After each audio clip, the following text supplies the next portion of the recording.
We have no idea what it will cost, not only each of us, but people around us when we settle for what seems like small, subtle disobedience in our lives.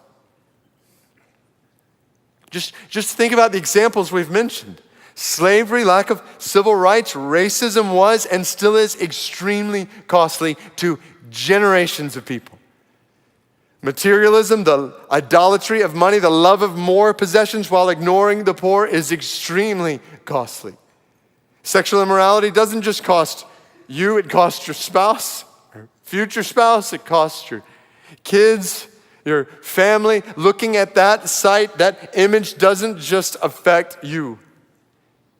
It affects those closest to you. And not just people close to us, people far from us. Are there not so many people in the world today who look in the church and see pastors, leaders, professing followers of Jesus who live just like everybody else in the world, just as corrupt, just as sexually immoral, just as selfish? All they do is attack Jesus on Sundays, and the world says, I don't get it, and I don't really want anything to do with it. Compromise with sin is extremely costly for the display of Christ to a world that desperately needs to see his sacrificial love and his selfless life on display.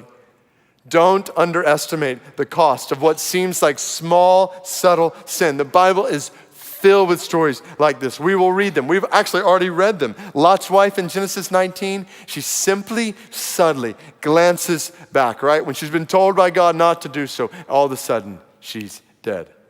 It's Moses' seemingly simple, small, subtle sin in the book of Numbers that keeps him from going into the promised land. When we get to Joshua chapter 7, we'll see a man named Achan steal some possessions, hide them under his tent to keep for himself, which leads to 36 people being killed, then his whole family, his wife and children, dying.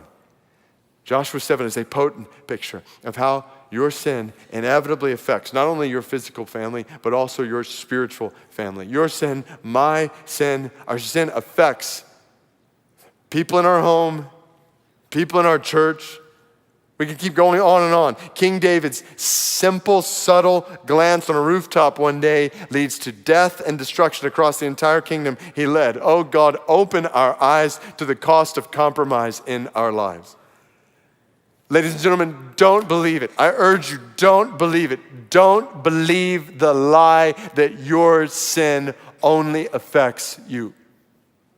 It's not true. Hear the Bible saying loud and clear this week, it's not true. Sin, particularly the blind spots that we don't want to see, that we refuse to see, inevitably prove extremely costly to you and to people around you.